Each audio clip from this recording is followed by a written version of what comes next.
Bismillahirrahmanirrahim. Alhamdulillah wassalatu wassalamu ala Rasulillah wa ala alihi wa sahbihi wa mawalah. Ya ayyuhalladzina amanu taqullaha haqqa tuqatih wa la tamutunna illa wa antum muslimun. Amma ba'd. Fa inna asdaqal hadithi kitabullah. Khairul hadi hadi Muhammadin sallallahu alaihi wa ala alihi wa sallam. وشر الأمور محدثاتها وكل محدثة بدعة وكل بدعة ضلالة وكل ضلالة في النار. Kita telah menyelesaikan pembahasan hadis Itban bin Malik radhiyallahu taala anhu berkaitan tentang keutamaan la ilaha illallah, keutamaan tauhid yang disebutkan dalam riwayat ini.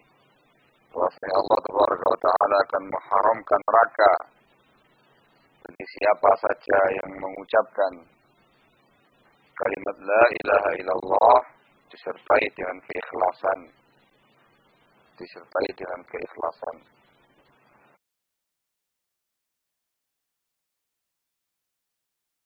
Ya, sebelum kita mulai melanjutkan pembahasan riwayat yang berikutnya, di sini ada yang bertanya, mohon dijelaskan kembali tentang al-amnul mutlak, aman yang mutlak. Apakah ada yang bisa mendapatkannya padahal setiap orang pernah berbuat kemaksiatan?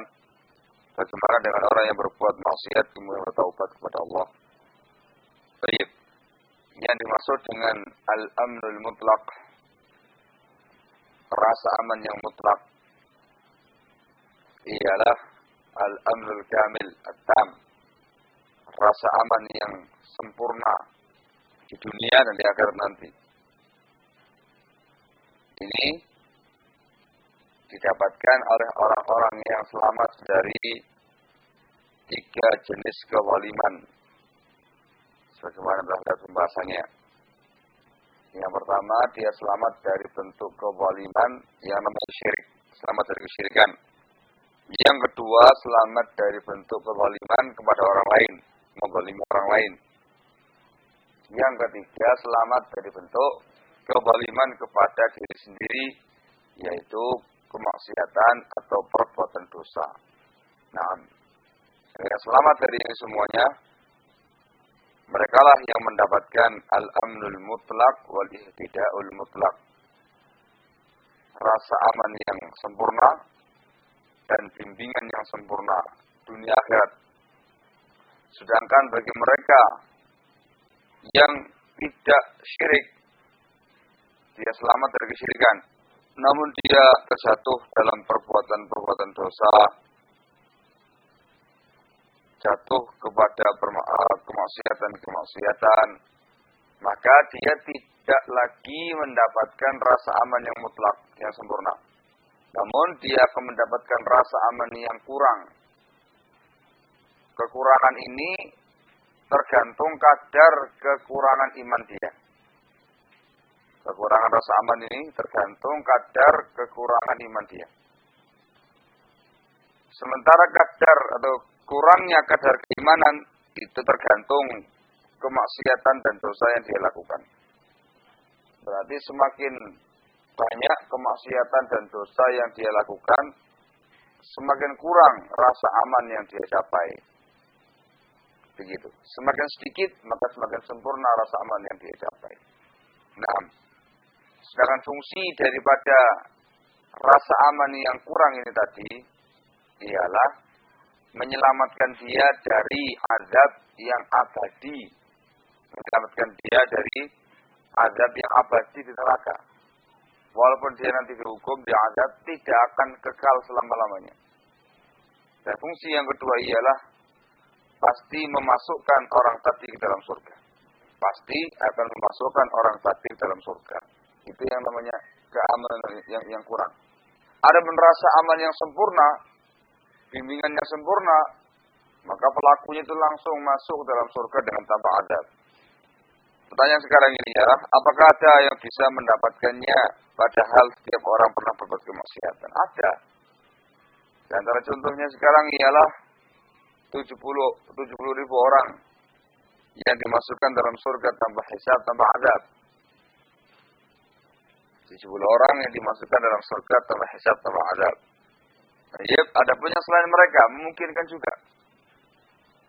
Bagaimana dengan orang yang berbuat kemaksiatan kemudian bertobat? Ini yang dimaksud. Artinya, setiap orang pasti berbuat salah. Pasti berbuat dosa, berbuat kemaksiatan. Namun, ada sebagian orang yang kemudian diberi taufik, diberi hidayah oleh Allah Subhanahu wa taala untuk bertobat, mendapatkan taubat sebelum dia meninggal dunianya. Maka dengan taubat tadi, maka semua dosa dia, semua maksiatnya dia gugur. Yang tersisa ialah amal baiknya. Maka dia mendapatkan al-amnul mutlak, rasa aman yang sempurna tadi.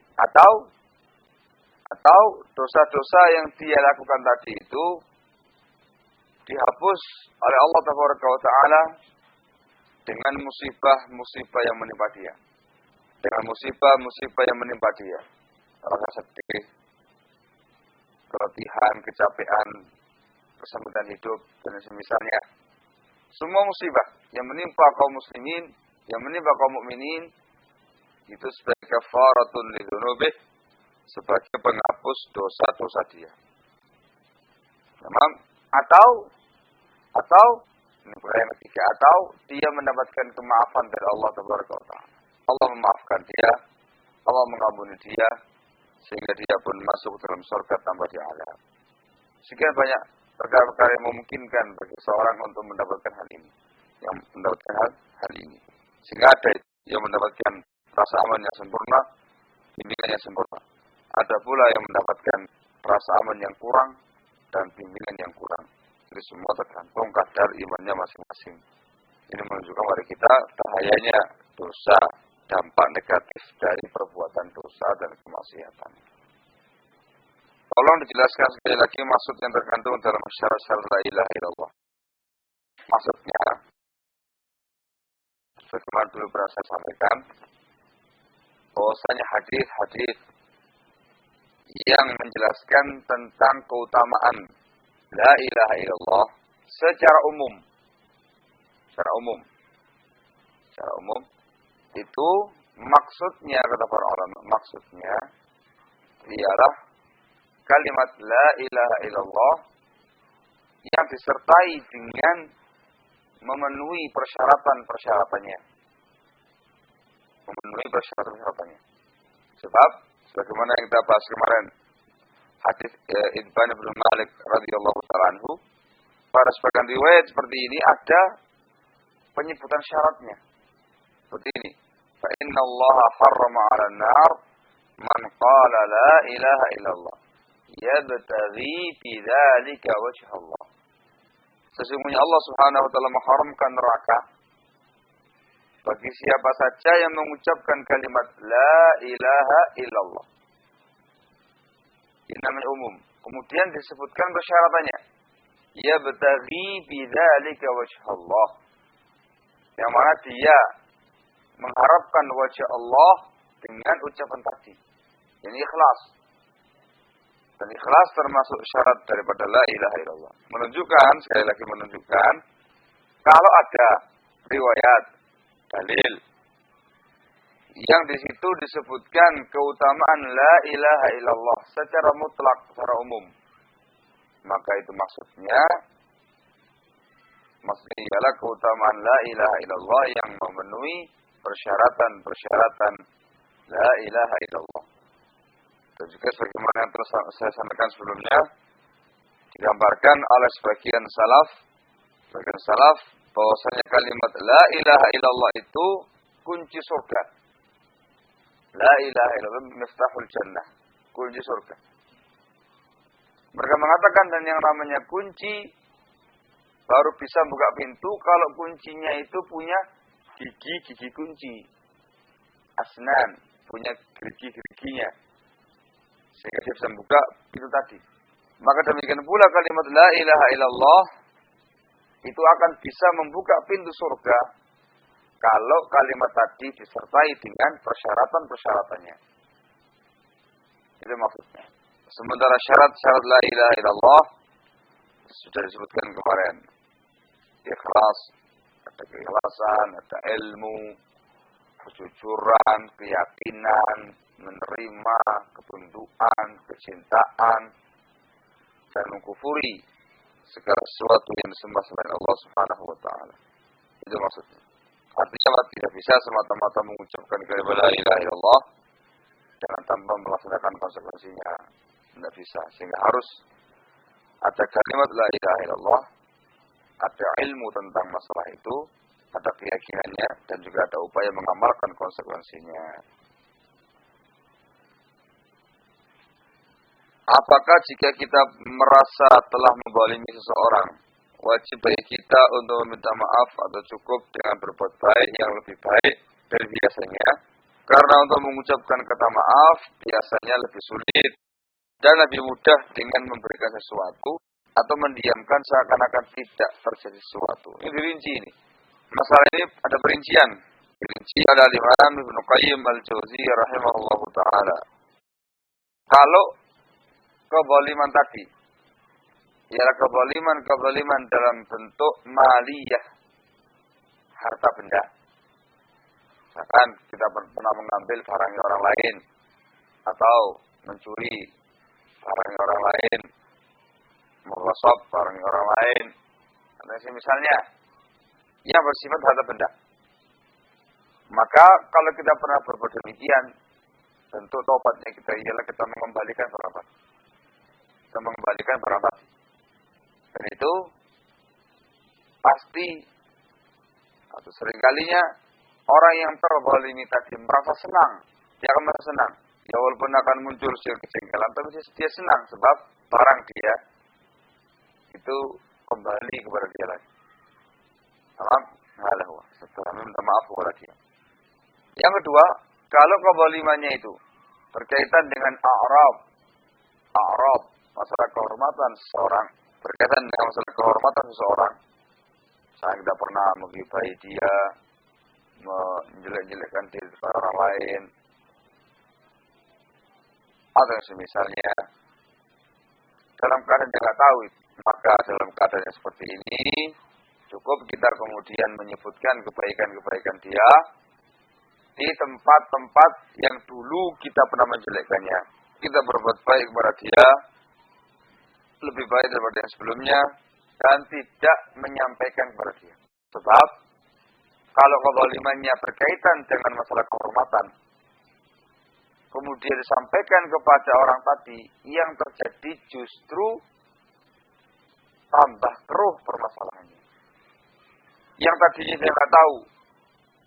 Dia nggak tahu ada orang yang menyakiti dia, yang menggibahi dia, yang menzalimi dia. Dia merasa tenang-tenang saja. Begitu dikasih tahu, ada si fulan, wa fulan, berbuat begini tentang diri kamu. Yang terjadi bukan kemudian kesenangan, tapi justru malah amarah. Rasa marah yang muncul dari dia. Sebab dia tidak mendapatkan faedah dari itu, terus justru mendapatkan kerugian dari situ. Sehingga kata Al-Imam Ibnu Qayyim al-Jauziyah rahimahullah, terkadang bahkan terkadang wajib tidak menyebutkan perkara tadi. Sehingga cukup dengan menyebutkan kebaikan dia dan kita berbuat baik kepada dia semampu kita. Sehingga dirinci dengannya seperti itu. Nah. Bismillahirrahmanirrahim. Qala al-musannif rahimahullah ta'ala wa 'an Abi Sa'id al-Khudri radhiyallahu ta'ala anhu, dan dari Abu Sa'id al-Khudri radhiyallahu ta'ala anhu, an Rasulillah sallallahu alaihi wa ala alihi wasallam, dari Rasulullah sallallahu alaihi wa ala alihi wasallam, qala, beliau bersabda, qala Musa, Nabi Allah Musa pernah berkata. Di sini Rasulullah SAW menukilkan tentang Nabi Allah Musa. Kata Nabi Allah Musa, Ya Rabbi, wahai Rabbu, alimni syai'an, ajarilah aku sesuatu, azkuruka wa ad'uka bihi, azkuruka, aku berzikir pada engkau. Wa ad'uka, dan aku berdoa kepadamu. Bihi, dengan sesuatu tadi. Ini permintaannya Nabi Allah Musa alaihissalam. Wahai Rabbku, ajarilah aku sesuatu yang dengan itu aku akan bisa berzikir dan berdoa kepadamu ya Allah. Ini yang dibahas sekarang ialah permintaan Nabi Allah Musa secara khusus, minta diajari secara khusus zikir-zikir atau doa-doa khusus yang tidak dilafadzkan oleh orang-orang lain. Qala, berkata, Qul ya Musa, Allah mengatakan, Qul ya Musa, katakan wahai Musa, la ilaha illallah. Kalimat la ilaha illallah. Ini doa atau zikir yang diajarkan oleh Allah Subhanahu wa taala kepada Nabi Allah Musa. La ilaha illallah. Qala, kata Nabi Allah Musa, kullu ibadika, semua hamba-hambamu ya Allah, yaquluna hadza, mereka semuanya mengucapkan kalimat ini. Ini kata Nabi Allah Musa. Ketika dikasih tahu bahwasanya doanya zikirnya adalah kalimat la ilaha illallah, beliau mengatakan semua hamba mengucapkan demikian. Berarti di sini menunjukkan Nabi Allah Musa itu ingin diajari doa khusus, zikir khusus yang tidak diucapkan oleh hamba-hamba yang lainnya. Allah berkata, Ya Musa, wahai Musa. Ini sekarang menjelaskan tentang keutamaan kalimat la ilaha illallah. Wahai Musa, lau anna samawati sab'a, kalau seandainya 7 langit, atau langit yang 7 ini, wa amirahunna, dan penghuni langit yang 7, ini para malaikat, ghairi, selainku. Kalimat ghairi, selainku kata Allah, menunjukkan bahwasanya Allah Taala itu di atas langit yang 7, bukan di dalam langit yang 7. Wal ardina sab'a, dan bumi yang 7 ini, fi kifatin, diletakkan dalam satu anak timbangan. Fi kifah, diletakkan dalam satu anak timbangan. Langit yang 7 disertai dengan penghuninya, bumi yang 7 disertai dengan penghuninya, diletakkan dalam satu anak timbangan.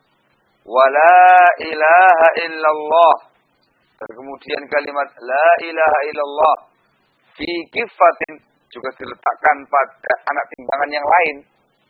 Sebagai timbang dibandingkan mana yang lebih kuat, mana yang lebih berat. Allah mengatakan, malat bihinna la ilaha illallah. Niscaya kalimat la ilaha illallah akan lebih condong, lebih berat daripada itu semuanya. Lebih berat daripada itu semuanya. Yani kalimat la ilaha illallah lebih berat daripada 7 langit dan 7 bumi disertai dengan penghuni dan isinya. Ini keutamaan kalimat la ilaha illallah yang disebutkan dalam riwayat ini. Hadis ini dari hadis Abu Sa'id Al-Khudri, dikatakan sama musannif, rawahu Ibnu Hibban wal Hakim wa sahhahahu, dan disahihkan sama Al-Hakim. Hadis ini dari jalan Darraj Ibnu Sam'an, dari jalan Darraj Ibnu Sam'an, meriwayatkan dari Abul Haytham meriwayatkan dari Abu Sa'id Al-Khudri radhiyallahu ta'ala anhu. Nah, Darraj bin Sam'an dhaif.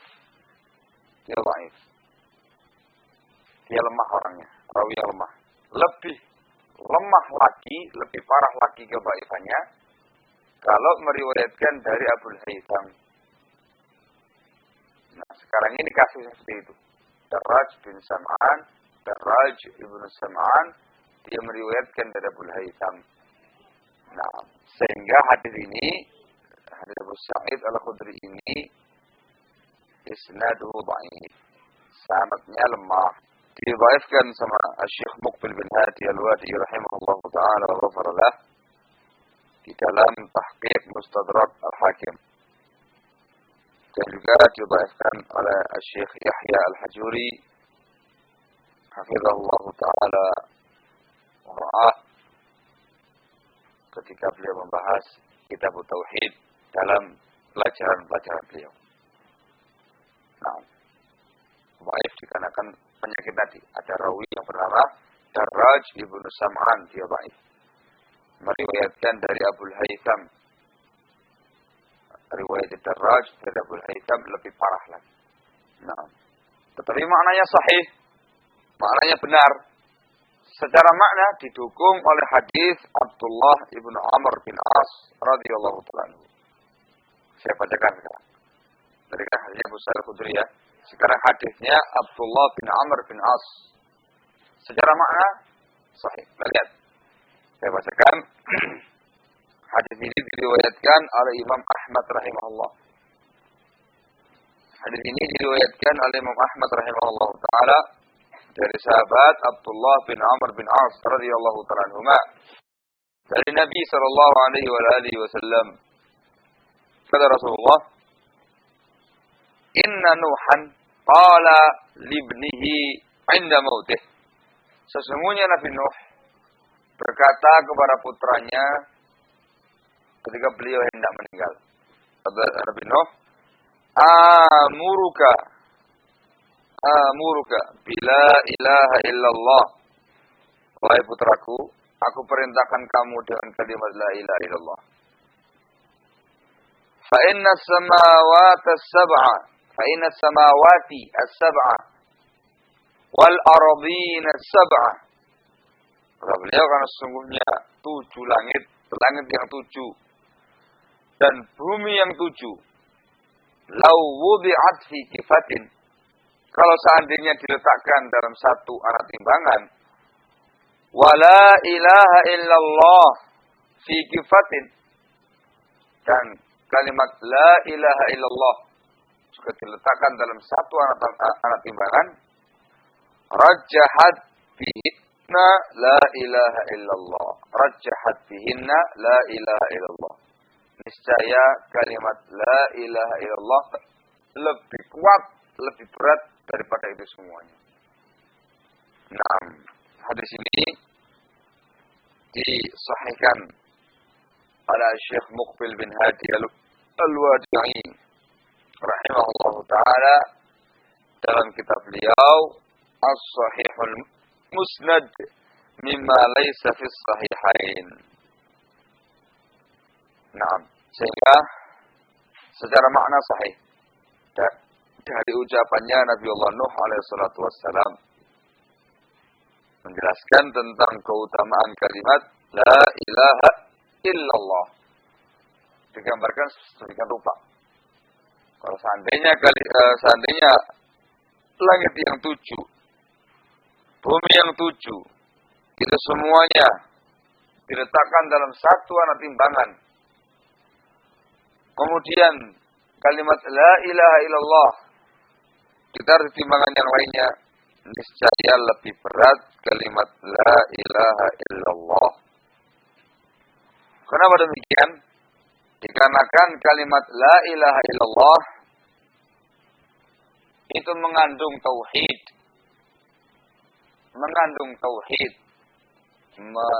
Mengesahkan Allah dalam perkara ibadah. Juga mengandung meniadakan kesyirikan. Dan ini merupakan afdalul a'mal, amalan yang paling afdal, yang paling mulia. Dan merupakan asasuddin, merupakan asas fondasi agama ini. Maka kebaikan yang seperti ini tidak bisa ditimbang, tidak bisa ditandingi oleh apapun. Bahkan dengan kalimat ini, kalimat la ilaha illallah, diciptakannya langit dan bumi. Diciptakannya alam raya ini, manusia dan jin. Untuk ini pula disyariatkan jihad fi sabilillah. Disyariatkan al-amru bil ma'ruf wa nahy 'anil munkar. Nah, semua yang ada ini, yang ada di alam kaun ini, di alam dunia ini, surga dan neraka dan semuanya ini, itu semuanya untuk kalimat la ilaha illallah. Sehingga tentunya tidak bisa ditandingi oleh apapun. Ini adalah keutamaan yang sangat besar untuk kalimat la ilaha illallah. Dan perlu diingat, keutamaan ini dicapai kalau memenuhi persyaratan-persyaratannya. Kalimat la ilaha illallah yang disertai dengan persyaratan yang ada. Sehingga tidak semata-mata melafadzkan saja.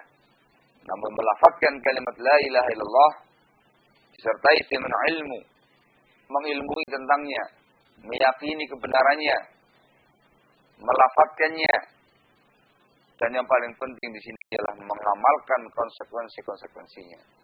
Sementara konsekuensi daripada kalimat la ilaha illallah ini ialah menjalankan agama ini secara utuh, melaksanakan perintahnya, semua atau segala jenis perintah, dan meninggalkan larangan-larangannya, segala dan semua jenis larangan-larangan.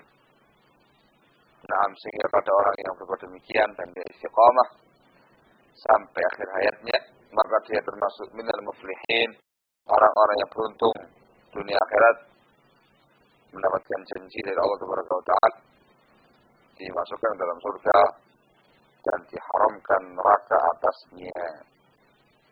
Naam, Allah Taala alam bisawab. Ini yang bisa dibahas pada kesempatan pagi hari ini, yang menjelaskan sekali lagi tentang keutamaan tauhid, keutamaan la ilaha illallah, dan insyaallah taala pada pertemuan berikutnya kita masuk pada hadis Anas bin Malik radhiyallahu taala anhu, juga menjelaskan tentang keutamaan tauhid. Bi'idznillah taala, walhamdulillahirabbil alamin.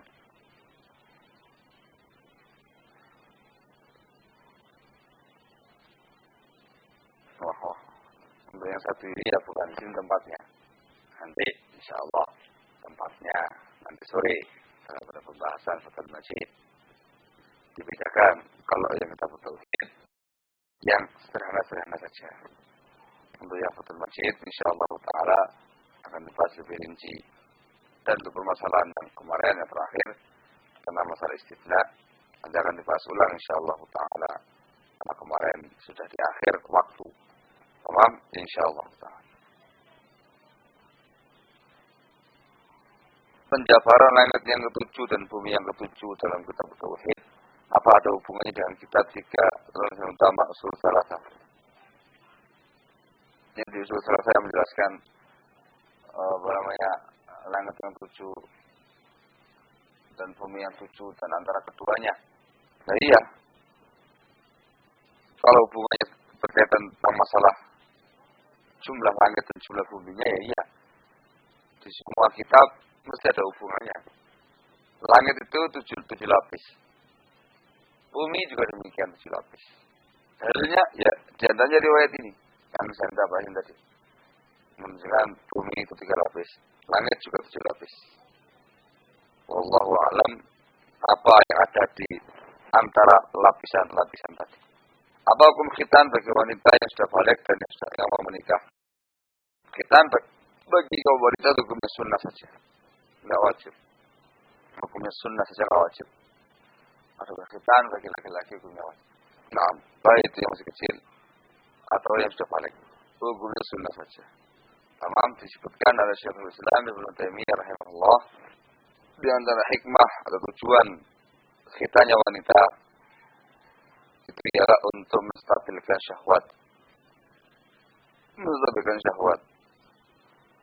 Seorang wanita yang ada khitan, dan itu berbeda-beda tergantung wanitanya dan tergantung daerahnya masing-masing. Boleh mencontohkan ketika itu ialah wanita barbar, wanita Tatar. Itu sangat besar syahwatnya karena kan belum dikhitan. Nah, belum mengatakan dan fungsinya ialah untuk menstabilkan syahwat. Sehingga kalau ada bayi perempuan yang mau difitan, itu dianjurkan tidak terlalu banyak motongnya. Sebab kalau terlalu banyak motongnya, nanti akan jadi dingin syahwatnya itu. Wallahu a'lam bishawab. Secara hukum, itu hukumnya sunnah saja. Tidak wajib. Wallahu a'lam bishawab. Cukup insyaAllah ya. Naktafi lahuna subhanaka wa bihamdik. Asyhadu an la ilaha illa anta. Astaghfiruka wa atubu ilaik. Alhamdulillahi rabbil alamin.